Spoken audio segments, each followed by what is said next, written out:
All right, everyone, we are back on News and Views on Salam Media. I am your guest presenter, Abdullah Mwaswas. And of course, as always, please feel free to join the conversation. You can contact us. The telephone number is 011 680 0355. The WhatsApp is 061 766 0355. You can reach us on X as well. The handle is at Salam Media. On Facebook, facebook.com/Salam Media. And there is, of course, the online stream, salammedia.com/listen live. This hour is brought to you by the Africa Muslims Agency, and we are privileged to be joined by Mohammed Tahir, part of the Africa Muslims Agency South Africa team that recently returned from Malawi to discuss what Ramadan is like in Malawi. Assalamu alaikum. Mohammed, are you there? Wa alaikum salam wa rahmatullahi wa barakatuh. Dr. Abdullah, I am Alhamdulillah. Jazakallah for having us. Alhamdulillah, Jazakallah. Thank you for being here. So, what are we getting fired up about today? Alhamdulillah, Dr. Abdullah. This past few days from the beginning of Ramadan, myself and a delegation had traveled to the beautiful warm heart of Africa in Malawi. And Alhamdulillah, we had the experience of being in the ground for the first few days of Ramadan. What a humbling experience, what a modest experience, going into various areas of the villages of Malawi, distributing hampers, meeting with families, talking about the different difficulties that these families go through, and what this has done is allowed us the opportunity of each of the delegate members to reconnect with Allah subhanahu wa ta'ala, to see the difficulty that people are going through. In Malawi, we talk about the hunger seasons, we talk about the opportunity that we have to serve those that are in need, and that was very apparent when we were there. Alhamdulillah, there was the mercy of rain that did come through, but Oh, Dr. Alhamdulillah. Abdullah, the rain, Dr. Abdullah, is Alhamdulillah, it's maybe cooling for that, but Hmm. it's not enough for the crops. It's not Hmm. enough Hmm. for the livelihood to be grown, and so on.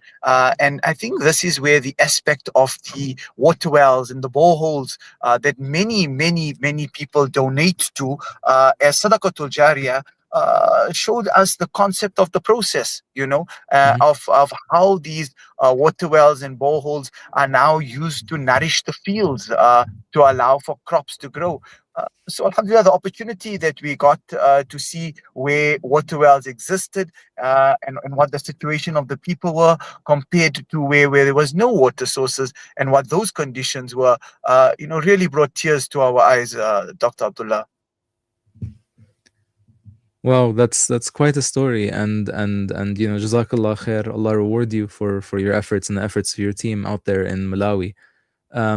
So tell us a little bit about what are the what are some of the sort of Ramadan traditions that you may have encountered over there. What makes Ramadan in Malawi? Dr. Abdullah, I'll share one particular story with you. As you can see on the screen, this is the community feeding that basically African Muslim Agency does in multiple villages across Africa now. Just to give context to our listeners, in Malawi specifically, there are 75,000 villages like this.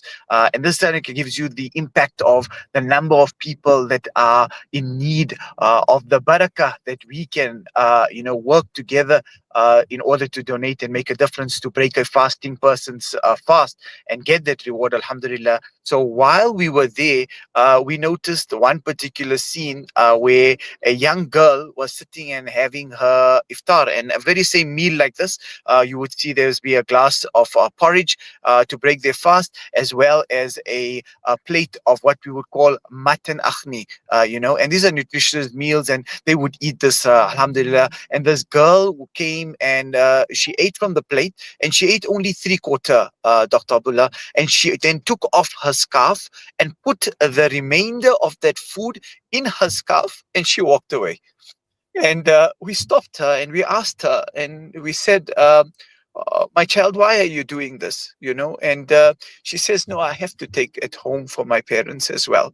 you know and Dr. Abdullah, this teaches us that a child cannot be carefree. A Hmm. child that is of that age, must have been about 7 years old, cannot be carefree to just live her life. She has the responsibility of her elders. And think Hmm. of the akhlaq of such children that are growing up in Hmm. in these beautiful villages. Alhamdulillah, African Muslim Agency building many masajid and Islamic centers with the help of donors, and these children are now getting this dawah. They're getting the education that they need in order to become exceptional human beings. And it's our uh, responsibility to ensure that we at least contribute something to make their lives a little bit better this Ramadan, inshallah. Absolutely. I mean, that's a very powerful story, and you're right. Unfortunately, the consequences of colonization and its legacies and the aftermath as well, and kind of the actions of unscrupulous rulers, have also unfortunately created the situation where you're right. Children are not free to enjoy their innocence and to enjoy their childhood. And of course, the approach to confronting that, of course, must be two pronged. As you say, there is immense importance in trying to provide immediate relief as well, and also to address what we can do as Muslims as well to address these like structural matters. And so I'm very grateful to have heard your account of your time in Malawi, and of course Jazakallah khair for all of this important work that you and the team are out there doing as well. And so, what would be your message to our listeners regarding what they can do to support? So Alhamdulillah, Dr. Abdullah, if you look at what our every year we do have a campaign. This year, very thoughtfully put together, is called Reconnect. And the idea of this was to allow us as individuals to think about reconnecting with Allah subhanahu wa ta'ala, reconnecting with the recipients that we serve, which helps us to be to contribute to being spiritually uplifted to this process, but also at the same time allows for those recipients that are sitting there to reconnect with their Lord through the contributions that Allah has given you. So those donations that you are giving, or the charity that you are giving, you are actually converting your charity into ibadat. And that is the critical and important message that we want to get through. Once we understand the niyyah of what we are giving for, then alhamdulillah, every single action that we do in giving in the path of Allah becomes an exceptional reward. Amazing. Thank you so much for this important message and for reminding our listeners of that responsibility, that which they bear as well.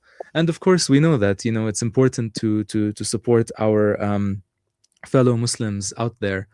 We are an ummah at the end of the day, and we do have within our communities, alhamdulillah, as you mentioned, in Malawi, immense poverty, but we also have in our communities in other places immense wealth.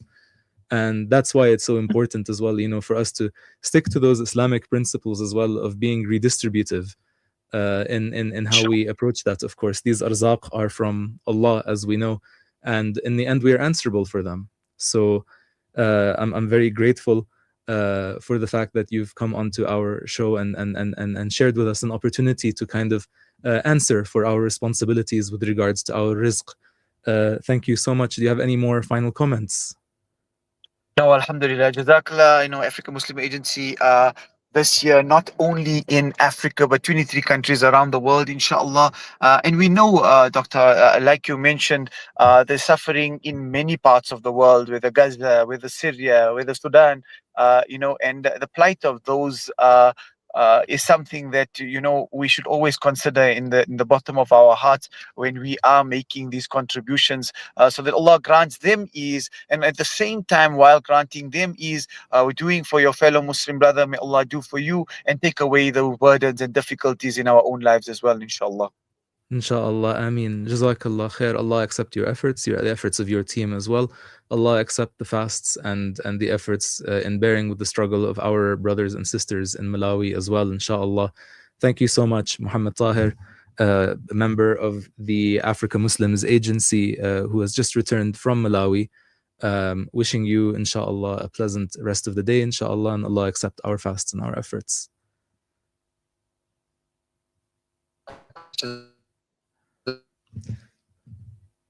Ameen. And with that, we will now go to a short break. We will be back with you in a few moments.